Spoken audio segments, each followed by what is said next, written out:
P V അൻവറിന്റെ മുമ്പിൽ ഇനിയുള്ള ഒരു ലക്ഷ്യം എന്ന് പറഞ്ഞു കഴിഞ്ഞാൽ നിസ്സാര ടാസ്കുകളല്ലല്ലോ. പി വി അൻവർ ഒരു പുതിയ പാർട്ടി രൂപീകരിച്ചുകൊണ്ട് വരാനായിട്ട് ഏറ്റവും കുറഞ്ഞ ഒരു വർഷമെങ്കിലും സമയമെടുക്കും. അടുത്ത നിയമസഭാ തെരഞ്ഞെടുപ്പിന് മുമ്പ് പോലും പൊതുതെരഞ്ഞെടുപ്പിന് മുമ്പ് പോലും സാധ്യമല്ല. കാരണം ഒരുപാട് കടമ്പകൾ കിടക്കേണ്ടതുണ്ട്. അപ്പോൾ ആ തൃണമൂൽ കോൺഗ്രസിന് ഇവിടെ സ്ഥാനം കൊടുത്താൽ ഒട്ടകത്തിന് അടം കൊടുത്ത പോലെയാണെന്നുള്ളത് UDF നല്ല ബോധ്യമുണ്ട്. കേരളത്തിൽ ഒരു മുന്നണിക്കും വേണ്ടാത്തൊരു എടുക്കാച്ചരക്കായിട്ട് മാറിയ ആദ്യത്തെ വ്യക്തിയാണ് പി സി ജോർജ്. ആലോചിച്ച് നോക്കും. മമതയെ പോലെയുള്ള ഒരു സാധനത്തിനെടുത്ത് മടിയിൽ വെക്കാനുള്ള പ്രയാസം അവർക്കുണ്ടാവും. ആര്യാണ ഷൗക്കത്തിന് മാക്സിമം സ്വാധീനിക്കാൻ പറ്റുന്ന 2000 വോട്ടാണ്. ആ 2000 വോട്ടിൽ 2001 വോട്ട് സ്വാധീനിക്കാൻ കഴിയില്ല. നമസ്കാരം. ഇന്ന് നമ്മുടെ അതിഥിയായി എത്തിയിട്ടുള്ളത് ശ്രീ രാജൻ ജോസഫാണ്.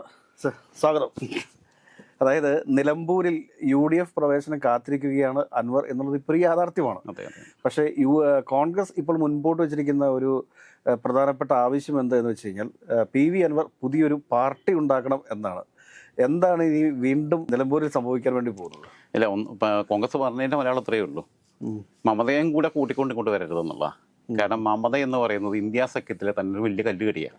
ഇന്ത്യ സഖ്യം ഉണ്ടാക്കാൻ വേണ്ടിയിട്ട് സത്യത്തിൽ ഇന്ത്യ സഖ്യത്തിൻ്റെ സ്ഥാപക ആരാന്ന് ചോദിച്ചാൽ മമതാ ബാനർജിയും നിതീഷ് കുമാറുമാണ് നമുക്ക് പറയേണ്ടി വരും. കാരണം രണ്ടുപേരുടെയും എയിം എന്ന് പറയുന്നത് 2024 ലോക്സഭാ തെരഞ്ഞെടുപ്പിൽ ഒരു മാർജിനിലേക്ക് എത്തിക്കഴിഞ്ഞാൽ PM സ്ഥാനം ക്ലെയിം ചെയ്യുക എന്നുള്ള. നിതീഷ് കുമാറും പ്രധാനമന്ത്രിയാവാന്നുള്ള ആഗ്രഹം മമതാ ബാനർജിക്ക്. നിതീഷ് കുമാറിന് ഇനി അവസാന കാലത്തെ ആഗ്രഹം അത് മാത്രമേ ഉള്ളൂ. അങ്ങനെ പ്രധാനമന്ത്രി സ്വപ്നം കണ്ട് അപകടത്തിൽ പോയി ചാടിയ ഒരുപാട് പേര് നമ്മുടെ മുമ്പിൽ ജീവിച്ചിരിപ്പുണ്ട്. ശരത് പവാറൊക്കെ എടുക്കാച്ചരക്കായിട്ട് മാറിയത് അങ്ങനെ തന്നെയാണ്. പ്രധാനമന്ത്രി സ്ഥാനത്തിനോടുള്ള ആർത്തി കൂടിയിട്ടാണ് പുള്ളി രാഷ്ട്രീയ ജീവിതത്തിൽ. ഇല്ലെങ്കിൽ പുള്ളി സ്വാഭാവികമായും കോൺഗ്രസിന്റെ അടുത്ത പ്രധാനമന്ത്രിയായിട്ട് പുള്ളി വരുമായിരുന്നു. മൻമോഹൻ സിംഗിനും പ്രകാരം പുള്ളി വരുമായിരുന്നു റാവുവിൻ്റെ കാലഘട്ടത്തിന് ശേഷം. അർജുൻ സിംഗിനും സ്പേസ് ഉണ്ടായിരുന്നു. പക്ഷേ അർജുൻ സിംഗ് എന്തായാലും സറണ്ടർ ചെയ്തു തന്നു, പിന്നെ മരണപ്പെട്ടു. ശരത് പവാറിന് അങ്ങനെയാണ് നഷ്ടപ്പെടുന്നത്. ശരത് പവാർ ഇപ്പോൾ ഇന്ത്യൻ രാഷ്ട്രീയത്തിനകത്ത് ആർക്കും വേണ്ടാത്ത ഒരാളായിട്ട് മാറി. ഇതേ സമാനമായൊരു സാഹചര്യം കേരളത്തിൽ നമുക്കറിയാം. ഇങ്ങനെ ആവേശം കൂടിയതിൻ്റെ ഭാഗമായിട്ട് കേരളത്തിൽ അങ്ങനെ ആവേശം കൂടി കെ മുരളീധരൻ കേരളത്തിലെ മുഖ്യമന്ത്രിയായിട്ട് എന്നേ വരുമായിരുന്നു. കെ മുരളീധരനെ KPCC പ്രസിഡന്റായിട്ട് നിൽക്കുന്ന സമയത്ത് അപ്പനും മോനും കൂടെ ആഗ്രഹം KPCC പ്രസിഡന്റായിട്ട് പൈസ ഉണ്ടാക്കാൻ പറ്റില്ല, എന്നാൽ വൈദ്യുതി വകുപ്പൊക്കെ കഴിഞ്ഞ 5 വർഷം കൊണ്ട് കൂടെ പൈസ ഉണ്ടാക്കാമെന്ന് നേരത്തെ ആ പ്രസിഡന്റ് സ്ഥാനം രാജിവെച്ച് പോയി മന്ത്രിസ്ഥാനത്തിൽ വന്നു. അവരുടെ ഏറ്റവും സുരക്ഷിതമായ സീറ്റിലെ ബലറാമിനെ രാജിവെപ്പിച്ച് വടക്കാഞ്ചേരി പോയിട്ട് ഉപതെരഞ്ഞെടുപ്പ് ചെയ്തെന്നങ്ങ് തോറ്റുപോയി. അച്ഛനും മോനും മോളും എല്ലാം നിരന്നങ്ങ് തോറ്റുപോയി. അത് കഴിഞ്ഞിട്ട് കെ മുരളീധരൻ ഇനി ഒരു മന്ത്രിയാകാൻ പോലും അവസരം കിട്ടുമോ എന്നുള്ളത് പറയാൻ പറ്റാത്തൊരവസരം പോകുന്നത്. മമതാ ബാനർജി അങ്ങനെ സ്വയം കുഴിച്ച കുടിയിൽ വീണ് പിന്നെ അഹങ്കാരം അങ്ങ് തലയ്ക്ക് പിടിച്ചതാണല്ലോ, ധാർഷ്ട്രീയ അഹങ്കാരം, അങ്ങനെ നിൽക്കുക. അപ്പോൾ ആ തൃണമൂൽ കോൺഗ്രസിന് ഇവിടെ സ്ഥാനം കൊടുത്താൽ ഒട്ടകത്തിന് അടം കൊടുത്ത പോലെയാണെന്നുള്ളത് UDF നല്ല ബോധ്യമുണ്ട്. UDF അല്ലെങ്കിൽ തന്നെ മുന്നണികളുടെ ബാഹുല്യം കാരണം പെട്ടിരിക്കുക. ആലോചിച്ച് നോക്ക് സിബി, വളരെ സിമ്പിളായിട്ട് എടുക്കാം. ഇപ്പോൾ CP ജോൺ UDF അസറ്റാണ്, കേരള രാഷ്ട്രീയത്തിന് തന്നെ അസറ്റാണ്. ഞാൻ വളരെ റെസ്പെക്ട് ചെയ്യുന്നൊരു വ്യക്തിത്വം. ആവശ്യമില്ലാത്തൊരു വാക്ക് പറയത്തില്ല. ഞാനൊന്നും പറയുന്ന പോലെയുള്ള വൃത്തിയായിട്ട് വാക്കുകളൊന്നും പുള്ളിയുടെ വായിന്ന് തരത്തില്ല. ഇവിടുത്തെ ഒരു രാഷ്ട്രീയക്കാരനും അത്രയും മാന്യതയുണ്ടെന്നുള്ള വിശ്വസിക്കുന്ന ഒരാളുമല്ല ഞാൻ CP ജോൺ. എന്നാൽ അറിയാഞ്ഞിട്ടാണോ കാര്യങ്ങൾ? കാരണം ഈ നിറകുടം തുളുമ്പില്ല എന്ന് പറയുന്ന പോലെ പുള്ളി നല്ല കമ്മ്യൂണിസ്റ്റ് സൈദ്ധാന്തിക രാഷ്ട്രീയത്തിനകത്ത് നല്ല അറിവുള്ള ആളാണ്. ബേബിയുടെയൊക്കെ മേളിൽ പോകേണ്ട ആളായിരുന്നു CPM നിന്നിരുന്നെങ്കിൽ. പക്ഷെ ആ CMPക്ക് പോലും ഒരു 2 സീറ്റ് കൊടുക്കാൻ UDFന് പറ്റിയില്ല. UDF ബുദ്ധി ഉണ്ടായിരുന്നെങ്കിൽ, പുള്ളിയെ പ്ലാനിംഗ് ബോർഡിലൊക്കെ ഇട്ടിരുന്നു, ബുദ്ധി ഉണ്ടായിരുന്നെങ്കിൽ ഞാൻ കഴിഞ്ഞ തവണ തന്നെ ചിന്തിച്ചിരുന്നു. ലീഗ് അങ്ങനെ ഒരു ആലോചന നടത്തിയതാണ്. ലീഗ് അവരുടെ ഒരു സുരക്ഷിത സീറ്റ് പിന്നെ CMPക്ക് എന്നുള്ളതല്ല CP ജോണിന് കൊടുക്കുക, നിർത്തിയിട്ട് അവിടെ നിന്ന് CMPക്ക് ആ സീറ്റ് കൊടുത്തിട്ട് അങ്ങനെ നിർത്തി ജയിപ്പിക്കണം എന്നുള്ള മലപ്പുറത്ത് നിന്നുള്ള പ്ലാനിങ് ഉണ്ടായിരുന്നു. പക്ഷേ അവസാന ഘട്ടത്തിൽ ലീഗിൽ തന്നെ ഇക്വേഷൻസ് എല്ലാം മാറി പലർക്കും സീറ്റ് കിട്ടിയിട്ടില്ലെങ്കിൽ പ്രശ്നങ്ങളിലേക്ക് പോകുന്ന അവസ്ഥയുണ്ടായി. KN ഖാദറിനെ പോലെയുള്ള ആളുകളെ ഒന്നും മാറ്റി നിർത്താൻ കഴിയാത്ത അവസ്ഥിതി വന്നു. കാരണം അദ്ദേഹത്തൊക്കെ വരട്ടതാണ്. അങ്ങനെ വന്നപ്പം CP ജോണിന് മത്സരിക്കാൻ സീറ്റില്ലാതായി. ഒരു സീറ്റ് കൊടുത്തത് പാലക്കാട് ജില്ലയിൽ തോക്കുന്നൊരു സീറ്റ് കൊണ്ടുപോയി കൊടുത്തു. CP ജോണ് അത് പുള്ളി മത്സരിക്കാതെ വേറൊരാൾക്ക് കൊടുത്തു. അപ്പോൾ CP ജോണിനെ അക്കോമഡേറ്റ് ചെയ്യാൻ കഴിയാതെ പോയ വിഡ്ഢികളായിട്ടുള്ള UDFകാർക്ക് CP ജോൺ അവിടെ കിടക്കുന്നു, PV അൻവർ അവിടെ കിടക്കുന്നു. PV അൻവറിനെ കൊണ്ടുവന്ന് കഴിഞ്ഞാൽ PV അൻവറിനുള്ളൊരു പ്രശ്നം എന്ന് പറഞ്ഞു കഴിഞ്ഞാൽ ഒന്ന് ശ്രദ്ധിക്കേണ്ട കാര്യം, ഈ ഒറ്റയാൻ സ്വഭാവം കാണിക്കുന്ന ആൾക്കാരെ മുന്നണികൾ ഒരു കയ്യകലത്ത് നിർത്തും. അവർക്ക് കീഴടക്കി നിർത്താൻ പറ്റുന്നിടത്തും മെരട്ട് നിർത്താൻ പറ്റുന്നിടത്തും മാത്രമേ അവർ അക്കോമഡേറ്റ് ചെയ്യുള്ളൂ. അതിൻ്റെ ഉദാഹരണമാണ് PC ജോർജ്. കേരളത്തിൽ ഒരു മുന്നണിക്കും വേണ്ടാത്തൊരു എടുക്കാച്ചരക്കായിട്ട് മാറിയ ആദ്യത്തെ വ്യക്തിയാണ് PC ജോർജ്. ആലോചിച്ച് നോക്കൂ. എല്ലാവരും ഓപ്ഷൻസ് ഉണ്ടായിരുന്നു. ഇടത് മുന്നണിയിൽ നിന്ന് പുറത്താക്കുക ചെയ്തേ. ആരെങ്കിലും തങ്ങളെ മുന്നണിയിലുള്ള ഒരു സിറ്റിംഗ് MLA പുറത്താക്കുക ചെയ്ത് എടുത്ത് ഒഴിവാക്കി കളഞ്ഞു, ചവിട്ടി പുറത്താക്കി കളഞ്ഞു. മറ്റേ PJ ജോസഫിനെതിരെ ഈ വയസ്സുകാലത്ത് ആകാശത്ത് നിന്ന് മുമ്പിൽ കിടക്കുന്ന പിന്നെ പിടിച്ചു സീറ്റിൻ്റെ സൈഡിൽ കൂടെ കൈയിട്ട് നിൽക്കുന്നു. ഫ്ലൈറ്റിലൊക്കെ അറിയാമല്ലോ, വെള്ളം അടിച്ചിട്ട കാര്യങ്ങൾ എന്തെങ്കിലും കാണിക്കുന്നല്ലാതെ നമ്മൾ നിരന്തരം യാത്ര ചെയ്തിട്ടുള്ള ആളല്ലേ. ഇപ്പോഴും 2 ദിവസം മുമ്പല്ലേ ഇപ്പോൾ വന്നത്, ദുബായിൽ നിന്ന് വന്നേ. അപ്പം ഇത് പിന്നെ അതും വേറെന്തെങ്കിലുമൊക്കെ പറയാം. പി ജോസഫിനെ കുറിച്ച് ഇതൊക്കെ പറയാന്ന് പറഞ്ഞാൽ വളരെ മോശമാണ്. വളരെ മോശമാണ്. അത് പിന്നെ നമുക്ക് അല്ല, പി വി അൻവറിന്റെ മുമ്പിൽ ഇനിയുള്ള ഒരു ലക്ഷ്യം എന്ന് പറഞ്ഞു കഴിഞ്ഞാൽ നിസ്സാര ടാസ്കുകളല്ല ഉള്ളത്. കാരണം ഒരു പുതിയ പാർട്ടി കേരളത്തിൽ രൂപീകരിക്കുക എന്ന് പറഞ്ഞു കഴിഞ്ഞാൽ അതിന് ഒരുപാട് വലിയ ഫോർമാലിറ്റികൾ. കാരണം എന്നറിയാം, എനിക്ക് ഈ പാർട്ടി രൂപീകരണത്തിന്റെ ഈ പിന്നെ വഴികൾ വളരെ സങ്കീർണമാണ് എന്നുള്ളത് നമ്മൾ നേരത്തെ പറഞ്ഞു. എന്നെ സംബന്ധിച്ചിടത്തോളം എനിക്ക് ആ മേഖലയായിട്ട് അത്ര വലിയ അടുപ്പമൊന്നുമില്ല. പക്ഷേ പിന്നെ സിബിക്ക് അതിനെക്കുറിച്ച് കുറച്ചുകൂടെ കൂടുതൽ പറയാൻ പറ്റുമെന്ന് തോന്നുന്നു. കാരണം അങ്ങനെയുള്ള ചില കാര്യങ്ങളൊക്കെ ചെയ്തിട്ടുള്ള ആളെന്നുള്ളത് അത് വിശദീകരിച്ച പ്രേക്ഷകർ അറിവില്ല. ഒരു പാർട്ടി രൂപീകരിക്കണമെന്നുണ്ടെങ്കിൽ 100-ൽ കൂടുതൽ ആളുകൾ, അത് 111 അംഗങ്ങളെങ്കിലും ഏറ്റവും കുറഞ്ഞതായിട്ട് ഉണ്ടാവണം. ഈ 111 അംഗങ്ങളുടെയും അഫിഡവിറ്റ് വേണം, അവരുടെ വോട്ടേഴ്സ് ID വേണം. അതോടൊപ്പം തന്നെ ഈ വോട്ടേഴ്സ് ID നോട്ടറി അറ്റസ്റ്റ് ചെയ്യണം. 100 രൂപയുടെ സ്റ്റാമ്പ് പേപ്പർ വാങ്ങണം. സ്റ്റാമ്പ് പേപ്പർ വാങ്ങി ഇത് അഫിഡവിറ്റ് ഉണ്ടാക്കി ഇത് നോട്ടറി അറ്റസ്റ്റ് ചെയ്യുക എന്നൊക്കെ പറഞ്ഞ് വലിയൊരു ഫോർമാലിറ്റിയാണ്. അത് കൂടാണ്ട് നമ്മളൊരു പാർട്ടിക്ക് വേണ്ടി ഒരു ബയലോ ഉണ്ടാക്കണം. ഈ ബയലോ എല്ലാം ഉണ്ടാക്കിയതിന് ശേഷം നമ്മൾ മിനിറ്റ്സ് ബുക്കൊക്കെ തയ്യാറാക്കിയിട്ട് വേണം ഇത് ഡൽഹിയിൽ കൊണ്ടുപോയി നമ്മൾ കേന്ദ്ര തെരഞ്ഞെടുപ്പ് കമ്മീഷനിൽ കൊണ്ടുപോയി സബ്മിറ്റ് ചെയ്യേണ്ടത്. അതിനുശേഷം ഒരു 3 മാസത്തിനുള്ളിൽ തന്നെ കേന്ദ്ര തെരഞ്ഞെടുപ്പ് കമ്മീഷൻ നമ്മളൊരു പേര് 2-3 പേര് നിർദ്ദേശിക്കണം. ഒരുപക്ഷെ ആ പേരിൽ ഏതെങ്കിലും ഒന്ന് തെരഞ്ഞെടുപ്പ് കമ്മീഷൻ ഒരുപക്ഷെ അക്സെപ്റ്റ് ചെയ്തേക്കാം. അക്സെപ്റ്റ് ചെയ്യാതെ വന്നു കഴിഞ്ഞാൽ പുതിയ പേര് നിർദ്ദേശിക്കാൻ പറഞ്ഞുകൊണ്ട് ഒരു മെമ്മോ വരും. അതിന് പിന്നെയും ഒരു 3 മാസം എടുക്കും. നമ്മളൊരു പേര് പുതുതായിട്ട് നിർദ്ദേശിച്ച് കൊടുത്തു കഴിയുമ്പോഴത്തേക്ക് ഒരു പക്ഷേ 3 മാസം കഴിഞ്ഞ് നമ്മൾ അയക്കുന്ന സമയത്ത് വീണ്ടും അത് തിരിച്ച് വന്നേക്കാം. ഇത് അക്സെപ്റ്റ് ചെയ്യാൻ വേണ്ടി പറ്റത്തില്ല, പുതിയ പേര് നിർദ്ദേശിക്കാൻ പറഞ്ഞുകൊണ്ട്. അപ്പോൾ വീണ്ടും നമ്മൾ പുതിയ പേര് നിർദ്ദേശിക്കുമ്പോൾ ഒരു പക്ഷേ അവരത് അക്സെപ്റ്റ് ചെയ്തേക്കാം. അക്സെപ്റ്റ് ചെയ്തതിന് ശേഷമുള്ള ഒരു പ്രോസസ്സ് എന്താ എന്ന് ചോദിച്ചു കഴിഞ്ഞാൽ ഇത് 3 പത്രങ്ങളിൽ 3 പ്രാവശ്യം പരസ്യം ചെയ്യണം. അതായത് 3 പ്രാവശ്യം ചെയ്യണം. അതായത് ഒരു നാഷണൽ മീഡിയയിൽ, ഒരു ഹിന്ദി മീഡിയയിൽ ചെയ്യണം. അതോടൊപ്പം തന്നെ പ്രാദേശികമായിട്ടൊരു ഇംഗ്ലീഷ് പേപ്പറിലും മലയാളം ന്യൂസ് പേപ്പറിലും പരസ്യം ചെയ്യണം. ഈ പരസ്യം ചെയ്ത് ഇത് വെബ്സൈറ്റിൽ പ്രസിദ്ധീകരിക്കണം. അത് ഇലക്ഷൻ കമ്മീഷന്റെ വെബ്സൈറ്റിൽ പ്രസിദ്ധീകരിക്കണം. ഇലക്ഷൻ കമ്മീഷന്റെ വെബ്സൈറ്റിൽ പ്രസിദ്ധീകരിച്ചതിന് ശേഷം ഇതിനെതിരെ ആരെങ്കിലും എന്തെങ്കിലും ഉണ്ടെങ്കിൽ അത് പിന്നെ ഹിയറിങ്ങിന് വേണ്ടിയിട്ട് കേന്ദ്ര ഇലക്ഷൻ കമ്മീഷൻ വിളിപ്പിക്കും. ഇതെല്ലാം കഴിഞ്ഞതിന് ശേഷം മാത്രമാണ് നമുക്കൊരു റെക്കഗ്നൈസേഷൻ തരിക. അതായത് നിങ്ങളുടെ പേര് അംഗീകരിച്ചിരിക്കുന്നു, നിങ്ങളുടെ പാർട്ടിയുടെ പേര് ഇതാണ് എന്നും പറഞ്ഞുകൊണ്ട് നമുക്കൊരു റെക്കഗ്നൈസേഷൻ തരും. ചിഹ്നമൊക്കെ കിട്ടുക എന്ന് പറഞ്ഞു കഴിഞ്ഞാൽ പിന്നീട് നമ്മൾ ഇലക്ഷനിൽ മത്സരിക്കുന്ന സമയത്ത് സ്റ്റേറ്റ് ഗവൺമെന്റ് ആണ് പിന്നീട് നമുക്ക്, സ്റ്റേറ്റ് ഇലക്ഷൻ കമ്മീഷനാണ് പിന്നീട് നമുക്ക് ഈ തെരഞ്ഞെടുപ്പ് ചിഹ്നം അലോട്ട് ചെയ്യുന്നത്. ഇതിനൊക്കെ ഒരുപാട് വഴികളുണ്ട്, ഒരുപാട്. കാരണം വെച്ചാൽ സ്റ്റേറ്റ് പാർട്ടിയായിട്ട് ഒക്കെ വരിക എന്ന് പറഞ്ഞാൽ ഈ അടുത്ത കാലത്താണ് നമ്മുടെ പി ജോസഫ് സാറിന്റെ പാർട്ടിക്ക് സംസ്ഥാന പാർട്ടിയുടെ പദവി കിട്ടിയിട്ടുള്ളത്. അപ്പോൾ വലിയൊരു പ്രോസസ്സാണിത്. അപ്പോൾ UDF നേതാക്കന്മാർക്ക് അല്ലെങ്കിൽ കോൺഗ്രസ് നേതാക്കന്മാർക്ക് കൃത്യമായിട്ട് അറിയാം പി വി അൻവർ ഒരു പുതിയ പാർട്ടി രൂപീകരിച്ചുകൊണ്ട് വരാനായിട്ട് ഏറ്റവും കുറഞ്ഞ 1 വർഷമെങ്കിലും സമയമെടുക്കും. അടുത്ത നിയമസഭാ പൊതുതെരഞ്ഞെടുപ്പിന് മുമ്പ് സാധ്യമല്ല. കാരണം ഒരുപാട് കടമ്പകൾ കിടക്കേണ്ടതുണ്ട്. അപ്പോൾ അങ്ങനെയൊക്കെ വരുമ്പോഴത്തേക്ക് എനിക്ക് തോന്നുന്നില്ല. കാരണം പി വി അൻവറിനെ സംബന്ധിച്ചിട്ട് ഇപ്പോൾ പെട്ടെന്ന് തന്നെ ഒരു പാർട്ടി രൂപീകരിച്ച് ഇവിടെ കേരള രാഷ്ട്രീയത്തിൽ വരിക എന്ന് പാർട്ടിയുടെ പേര് പ്രഖ്യാപിക്കാം. അതായത് ഒരു കടലാസ് പാർട്ടി വേണം എന്ന രീതിയിൽ ഒരു പാർട്ടിയുടെ പേര്, കടലാസ് പാർട്ടിയായിട്ട് പോലും പിന്നെ അംഗീകാരം കിട്ടുന്നില്ല. കാരണം കേരളത്തിൽ ഇപ്പോൾ ഒരുപാട് പാർട്ടികളുണ്ട്. കാരണം രജിസ്ട്രേഷനോ കാര്യങ്ങളോ ഒന്നുമില്ല, റെക്കഗ്നൈസേഷനോ ഒന്നുമില്ലാതെ വെറുതെ ഒരു പാർട്ടിയുടെ പേരൊക്കെ ഇട്ടിട്ട് ഇങ്ങനെ നടക്കുന്ന ഒരുപാട് ആളുകളുണ്ട്. അത് ആ പിന്നെ പക്ഷേ ഇലക്ഷനിൽ വേണമെങ്കിൽ അവർ സീറ്റ് കൊടുക്കുകയാണെന്നുണ്ടെങ്കിൽ, പൊതുതെരഞ്ഞെടുപ്പിൽ സീറ്റ് കൊടുക്കുകയാണെന്നുണ്ടെങ്കിൽ UDFന്റെ സ്വതന്ത്രനായിട്ട് മത്സരിക്കും. അത്രേ ഉള്ളൂ. കാരണം വെച്ചാൽ പി വി അൻവർ വേണ്ടൊരു ബുദ്ധി കാണിക്കാമായിരുന്നു. സ്വതന്ത്രനായിട്ട് രാജിവെക്കുന്ന സമയത്ത് തനിക്ക് വീണ്ടും മത്സരിക്കണം എന്ന് പറഞ്ഞുകൊണ്ട് പുതിയൊരു പാർട്ടി രജിസ്റ്റർ ചെയ്തിരുന്നെങ്കിൽ അതിന് കുറച്ച് കൺസിഡറേഷൻസ് കിട്ടുമായിരുന്നു കേന്ദ്ര തെരഞ്ഞെടുപ്പ് കമ്മീഷൻ. അതിൻ്റെയൊക്കെ സമയം കഴിഞ്ഞുപോയി. പുതിയ ഇലക്ഷൻ ഇപ്പം 4-ാം തീയതി പുതിയ ഉപതെരഞ്ഞെടുപ്പ് പ്രഖ്യാപിക്കാൻ വേണ്ടി പോവുകയാണെന്നാണ് ഞാൻ മനസ്സിലാക്കുന്നത്. അപ്പോൾ അങ്ങനെയുള്ളൊരു സാഹചര്യത്തിൽ ഈ നിലമ്പൂരിൽ പി വി അൻവറിന്റെ ഒരു പുതിയ പാർട്ടി എന്ന് പറയുന്നത് തൽക്കാലം സാധ്യമാവുന്ന ഒരു വിഷയമല്ല.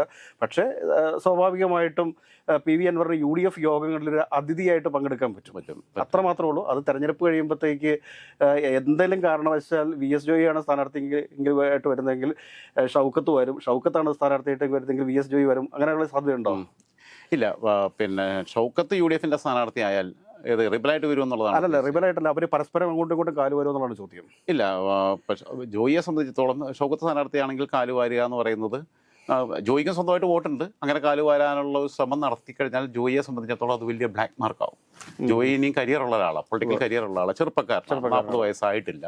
അപ്പോൾ ആ രീതിയിൽ പിന്നെ അവിടുത്തെ ആളുകൾക്കിടയിൽ, കോൺഗ്രസ് പ്രവർത്തകർക്കിടയിൽ, UDFന്റെ പ്രവർത്തകർക്കിടയിൽ സ്വീകാര്യനാണ്, നല്ല പ്രതിച്ഛായയുണ്ട് എന്നുള്ളതാണ്. അപ്പോൾ അത് കൈവിട്ടൊരു കളിക്ക് ജോയി നിൽക്കില്ല. ജോയി അക്കോമഡേറ്റ് ചെയ്യുകയും ചെയ്യും, നല്ല രീതിയിൽ അക്കോമഡേറ്റ് ചെയ്യുക. അവർ ഇപ്പോൾ അടുത്ത പൊതുതെരഞ്ഞെടുപ്പിൽ നന്നായിട്ട് പരിഗണിക്കും ജോയിക്ക് സീറ്റ് കിട്ടിയില്ലെങ്കിൽ. ഷൗക്കത്തിനെ സംബന്ധിച്ചിടത്തോളം ഷൗക്കത്ത് അങ്ങനെ കൈവിട്ട കളിയിലേക്കാണ് UDF അധികാരത്തിൽ വരും എന്ന ഒരു തോന്നൽ നിൽക്കുകയാണെങ്കിൽ, ആ വിശ്വാസത്തിൽ നിൽക്കുകയാണെങ്കിൽ കണ്ടറിയണം. ഇപ്പോഴത്തെ ഇവന്മാർ ഈ ഒന്നിനും കൊള്ളാത്ത പോക്ക് പോയി കഴിഞ്ഞാൽ മൂന്നാം ടൈമും LDF അധികാരത്തിൽ വരും. പിണറായി വരുമെന്നല്ല ഞാൻ പറഞ്ഞത്, LDF അധികാരത്തിൽ വരും. പിണറായി ഇനിയിപ്പോൾ ഒരിക്കലും മുഖ്യമന്ത്രിയാവാൻ നിൽക്കില്ല, LDF അധികാരത്തിൽ വരും. കാരണം ഇവരിങ്ങനെയാണെന്നുണ്ടെങ്കിൽ ഇവർക്ക് സാധ്യതയുണ്ട് കൃത്യമായിട്ട് ഉപയോഗപ്പെടുത്തിയാൽ. ജനം വോട്ട് ചെയ്യാൻ തയ്യാറാണ്, ആ വോട്ട് മേടിക്കാൻ ഇവർ തയ്യാറാണോ എന്നുള്ളതാണ്. അതാണ് നോക്കേണ്ടത്. അപ്പം പിന്നെ ആര്യടൻ ഷൗക്കത്തിനെ സംബന്ധിച്ചിടത്തോളം അങ്ങനെ കാലുവാരലിലേക്ക് പോകില്ല. പിന്നെ സ്വാധീനിക്കാൻ ശ്രമിക്കുക എന്ന് പറഞ്ഞു കഴിഞ്ഞാൽ ഇപ്പോൾ ആര്യടൻ ഷൗക്കത്ത് വിചാരിച്ചു കഴിഞ്ഞാൽ ഒരു 2000 വോട്ടിനപ്പുറം മാറ്റാൻ കഴിയത്തില്ല. അതൊരു ഫാക്റ്റാണ്.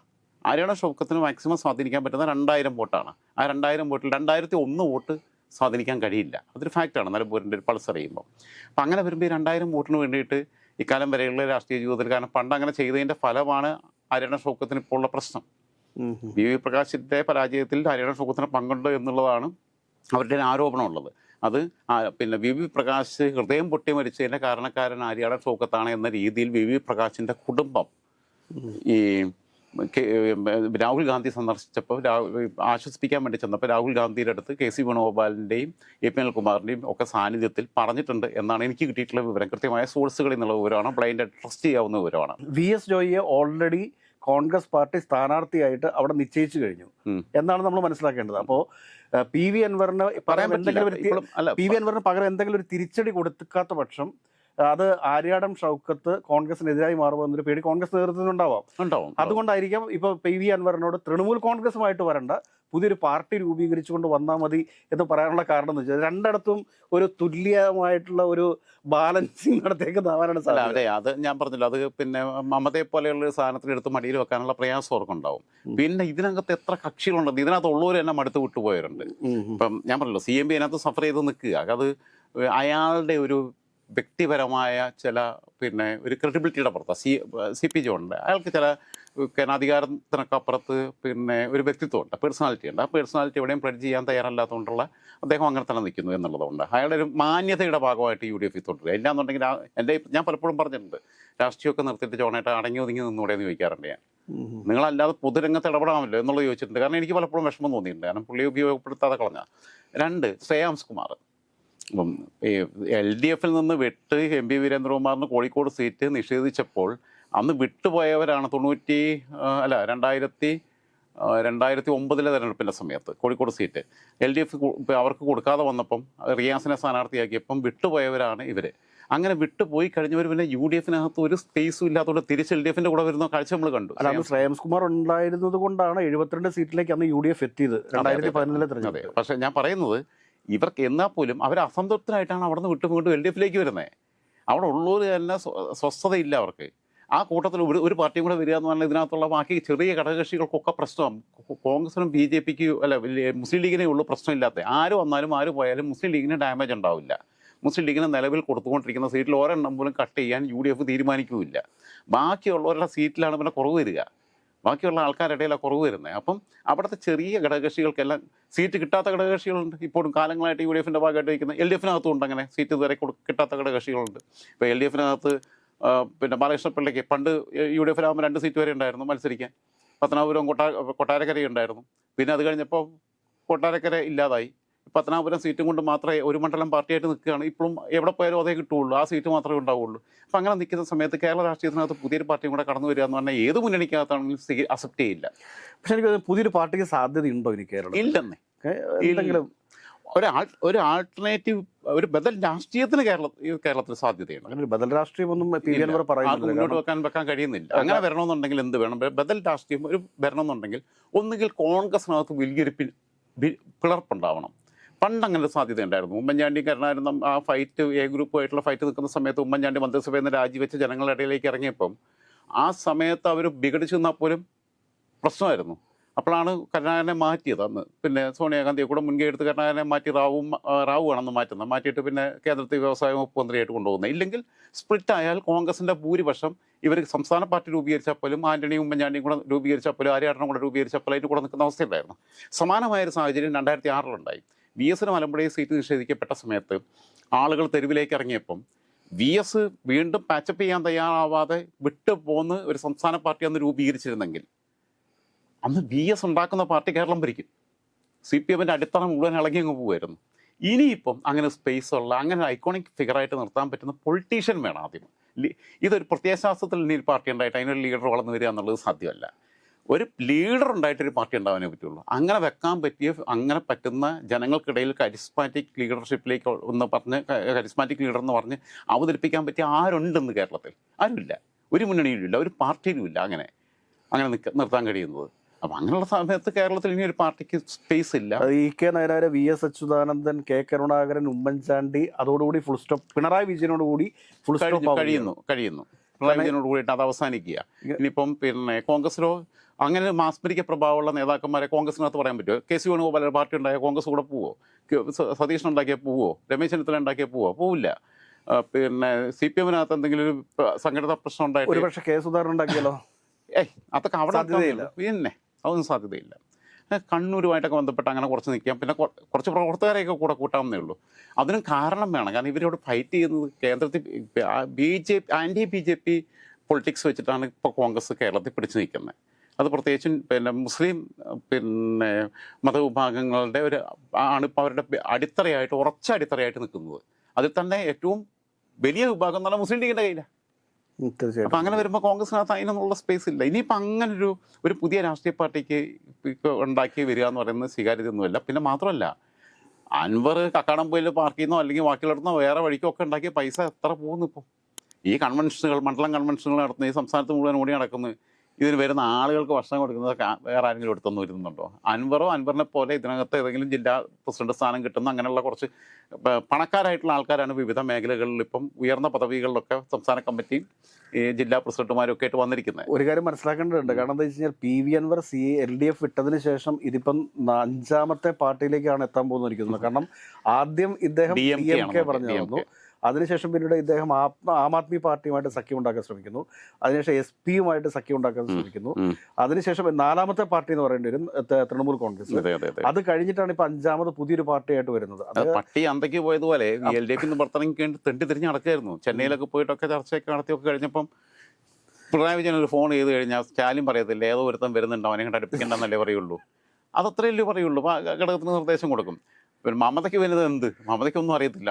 മമതയ്ക്ക് നോക്കുന്നതെന്ന് വെച്ചാൽ ഒരു MLA പിന്നെ MLA ആയിരുന്ന ആൾ വരുന്നു, അയാളവിടെ ജനകീയനാണ്, ഓക്കെ ഇവന്മാർക്ക് ഇട്ട് പണി കൊടുക്കുക എന്നുള്ള കാര്യത്തിലുള്ള ഒറ്റ ഉദ്ദേശത്തിലാണ് UDF കയറാൻ നിൽക്കുന്നത്. മമതയ്ക്ക് വേറെ ഉദ്ദേശമൊന്നുമില്ല. മമത ഇവിടെ പോയിട്ട് മത്സരിച്ചതല്ലേ, ഗോവയിൽ സ്പ്ലിറ്റ് ഉണ്ടാക്കിയതല്ലേ.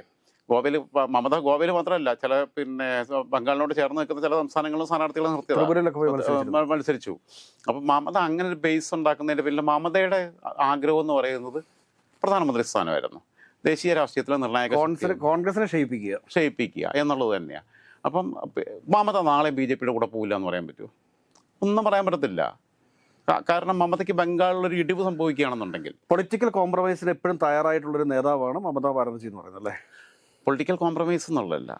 പൊളിറ്റിക്കൽ കോംപ്രമൈസിന് ഐഡിയോളജിക്കൽ പൊളിറ്റിക്സ് ഒന്നുമില്ല. വ്യക്തിപരതയുടെ തലത്തിൽ അഭിരമിക്കുന്ന ഒരാളാണ് മമതാ ബാനർജി. പിന്നെ ബേസിക്കലി ഈ വൈര്യനിര്യാതന ബുദ്ധിയൊക്കെ വെച്ച് പുലർത്തുന്ന ആളെന്നുള്ള രീതിയിലും ഏതറ്റം വരെയും ആളുകളെ അടുത്ത് ക്രൂരമായി പെരുമാറുന്നതിന് മടിയില്ലാത്ത ആളെന്നുള്ള രീതിയിലും മമതയും അൻവറും ഒക്കെ തമ്മിൽ ചേരും. അക്കാര്യത്തിൽ സംശയമൊന്നുമില്ല. കാരണം എന്ന് വെച്ചാൽ അങ്ങനെയാണല്ലോ, ഈ ഗുണ്ടാരാഷ്ട്രീയത്തിന്റെ വഴിയിൽ കൂടെ സഞ്ചരിക്കുന്നവരാണല്ലോ, അക്രമ രാഷ്ട്രീയത്തിന്റെ. നിലമ്പൂർ തെരഞ്ഞെടുപ്പ് ഉപതെരഞ്ഞെടുപ്പ് കഴിയുന്ന സമയം വരെ ഒരു ക്ഷണിതാവായിട്ട് UDF നിലനിർത്തുകയും അതിനുശേഷം ഒരു കറിവേപ്പില പോലെ UDF PV അൻവറിനെ എടുത്ത് പുറത്തേക്ക് കളഞ്ഞൊരു സാഹചര്യമുണ്ട്. നിലമ്പൂർ തെരഞ്ഞെടുപ്പിനകത്ത് ഒരു മാജിക്കൽ സംഖ്യയിലേക്ക് ആ വിജയം എത്തിക്കാൻ പറ്റുകയാണെന്നുണ്ടെങ്കിൽ UDF-ന്, അൻവറിന് UDF വീണ്ടും അക്കോമഡേറ്റ് ചെയ്യും. കറിവേപ്പില പോലെ എടുത്തു കളയില്ല. അൻവറിന് 2026 നിയമസഭാ തെരഞ്ഞെടുപ്പിൽ കുഴപ്പമില്ലാത്തൊരു സീറ്റ് അൻവറിന് നൽകുകയും ചെയ്യും. ഒറ്റ സീറ്റ്. തൃണമൂൽ കോൺഗ്രസ് എന്നൊക്കെ പറഞ്ഞിട്ട് അവിടെ വന്നിട്ട് ഞങ്ങൾക്ക് ബംഗാൾ ഭരിക്കുന്നു പറഞ്ഞിട്ട് 2 സീറ്റ് വേണം 3 സീറ്റ് വേണം എന്നൊക്കെ പറഞ്ഞു കഴിഞ്ഞാൽ നടക്കത്തില്ല. ഇതിനകത്ത് വേറൊരു ഫാക്ട് കൂടി നമ്മൾ പരിശോധിക്കേണ്ടതുണ്ട്. കാരണം PV അൻവർ ഇടതുപക്ഷ ജനാധിപത്യ മുന്നണിയുടെ സ്ഥാനാർത്ഥിയായിട്ട് മത്സരിക്കുന്ന സമയത്ത് അദ്ദേഹം വെറുപ്പിച്ചിട്ടുള്ള കുറെ കോൺഗ്രസ് നേതാക്കന്മാരും അവിടെ ഉണ്ട്. അത് നമ്മൾ മറക്കാൻ പാടില്ല. അല്ല, അതൊരു കാര്യം. അപ്പൊ അവരുടെ പ്രതികരണം എന്തായിരിക്കും? പിന്നെ എൻ്റെ പൊന്ന് സിബി, ഒരു കാര്യം മനസ്സിലാക്കേണ്ടത്, സോണിയാഗാന്ധിയെ മദാമ എന്നും ഒക്കെ വിളിച്ച ആളാണ് നമ്മളെ K മുരളീധരൻ. ആ K മുരളീധരനെ പിന്നീട് MLA ആക്കി വട്ടിയൂർക്കാവിൽ 2 പ്രാവശ്യം വിജയിപ്പിച്ചു. K മുരളീധരനെ വടകര നിർത്തിയിട്ട് MP ആക്കി. അതേപോലെ തന്നെ ആലോചിച്ച് നോക്കൂ, രാജ്മോഹൻ ഉണ്ണിത്താൻ്റെ തുണി പരസ്യമായിട്ട് ഉരിയാൻ രാജ്മോഹൻ ഉണ്ണിത്താൻ്റെ ശരത്ചന്ദ്ര പ്രസാദിൻ്റെ തുണി ഉരിയിപ്പിച്ചതാണ് K മുരളീധരൻ. തിരിച്ച് കെ മുരളീധരൻ ഒരു ആണായി ജനിച്ചത് ഭാഗ്യം, പെണ്ണായി ജനിച്ചിരുന്നെങ്കിൽ കേരളം കണ്ട ഏറ്റവും വലിയ ആയിരിക്കും എന്ന് പറഞ്ഞ ആളാണ് രാജ്മോഹൻ ഉണ്ണിത്താൻ. ഇവർ രണ്ടുപേരും ഒരു ഫ്ലൈറ്റിൽ അടുത്തടുത്ത സീറ്റിലിരുന്ന് ഡൽഹിയിലോട്ട് പിന്നെ പാർലമെന്ററി പാർട്ടി യോഗത്തിനും പാർലമെന്റ് സമ്മേളനത്തിനും പോകുന്നെന്ന് പറഞ്ഞു കഴിഞ്ഞാൽ ഇത്ര കണ്ട് ജനാധിപത്യമുള്ളൊരു പാർട്ടി ലോകത്ത് വേറെ കാണത്തില്ല. പക്ഷേ അതിനകത്ത് വേറൊരു കാര്യമുണ്ട്. കാരണം എന്താ വെച്ച് കഴിഞ്ഞാൽ ഈ തെരഞ്ഞെടുപ്പുകളിലൊക്കെ അതൊക്കെ ഒരു പൊതുതെരഞ്ഞെടുപ്പായിരുന്നു. ആ പൊതുതെരഞ്ഞെടുപ്പിൽ വിജയിക്കണം, അല്ലെങ്കിൽ തങ്ങളുടെ മുന്നണിക്ക് വിജയിക്കണം എന്നുള്ളൊരു ആഗ്രഹം അതായത് കോൺഗ്രസിനക്കാർക്ക് ഉള്ളിലുണ്ടായിരുന്നു. പക്ഷേ ഇന്നത്തെ സാഹചര്യമല്ല അതല്ല. നിലമ്പൂർ പരാജയപ്പെട്ടാലും വിജയിച്ചാലും സംസ്ഥാനത്തെ ഭരണത്തിന് ഒന്നും സംഭവിക്കാൻ പോകുന്നില്ല. പക്ഷെ വിജയിച്ചാൽ, UDF സ്ഥാനാർത്ഥി വിജയിച്ചാൽ 2026 തെരഞ്ഞെടുപ്പിനൊരു ഊർജ്ജമാകും എന്ന് മാത്രമേ ഉള്ളൂ. അതെ, ഞാൻ പറയുന്നത് അങ്ങനെ. പിന്നെ ഇപ്പം എന്തായിരുന്നാലും പിന്നെ തൃണമൂൽ കോൺഗ്രസ് എന്ന രീതിയിൽ അംഗീകരിക്കില്ല എന്നുള്ളത് ഫൈനൽ ഡിസിഷനിലേക്ക് ഇവരെത്തി നിൽക്കുകയാണെന്നുണ്ടെങ്കിൽ അങ്ങനെ തന്നെയുള്ള, കാരണം അത് അതിൻ്റെ പിന്നിൽ എന്തായാലും കേരളത്തിലെ കോൺഗ്രസ് ഒറ്റയ്ക്ക് തീരുമാനിക്കത്തില്ലല്ലോ. കേന്ദ്രത്തിൽ നിന്നുള്ള നിർദ്ദേശം തന്നെയായിരിക്കും തൃണമൂൽ കോൺഗ്രസിനെ മുന്നണിയിൽ പ്രവേശിപ്പിക്കേണ്ട കേരളത്തിൽ. ബംഗാളിൽ മുന്നണി ഇല്ലെങ്കിൽ ഇവിടെ മുന്നണി വേണ്ട എന്നുള്ളത് തന്നെയായിരിക്കും. ബംഗാളിൽ മുന്നണിയില്ലല്ലോ. ശക്തിയുള്ള ബംഗാളിൽ മുന്നണി ഇല്ലാതെ കേരളത്തിന് ശക്തിയുള്ള കോൺഗ്രസിന് ശക്തിയുള്ള കേരളത്തിൽ മുന്നണി ആവാം എന്ന് പറയുന്നതിനകത്ത് അങ്ങനെ ഒരു പാർട്ടിക്ക് ഇവിടെ സ്പേസ് കൊടുക്കണ്ട, ഒട്ടകത്തിന് ഇടം കൊടുത്ത പോലെ കൊടുക്കണ്ട. നമ്മൾ പുതിയതായിട്ടൊരു അൻവർ കോൺഗ്രസിനെ കേരളത്തിൽ പ്രതീക്ഷിക്കാൻ പറ്റുമോ? അൻവർ കോൺഗ്രസ് എന്തായാലും അൻവറിനെ UDF എടുക്കാനുള്ള എല്ലാ അഡ്ജസ്റ്റ്മെന്റുകളും ചെയ്തിട്ട് അങ്ങനെ പോകാൻ അൻവറിനും അതേ പറ്റുള്ളൂ. കാരണം മുമ്പിൽ വേറെ there is no any other alternative option. അപ്പോൾ നമുക്ക് അൻവറിന്റെ മറ്റേ അറിവിലേക്കായിട്ട് നമുക്ക് പറഞ്ഞെടുക്കാം, കോൺഗ്രസ് എന്നുള്ള പദം ഉപയോഗിച്ചുള്ള ഏത് പാർട്ടിയുടെ പേരുമായിട്ട് ഇലക്ഷൻ കമ്മീഷനെ സമീപിച്ചാലും അത് പല പ്രാവശ്യം റിജക്റ്റ് ചെയ്യപ്പെടും. മറ്റേതെങ്കിലും ഒരു പേര് കണ്ടെത്തുന്നതായിരിക്കും ഉചിതം എന്ന് പറഞ്ഞ് നമുക്ക് അവസാനിപ്പിക്കാം. ഓക്കെ, വീണ്ടും കാണാം മറ്റൊരു വിഷയമായി നാളെ. നന്ദി, നമസ്കാരം.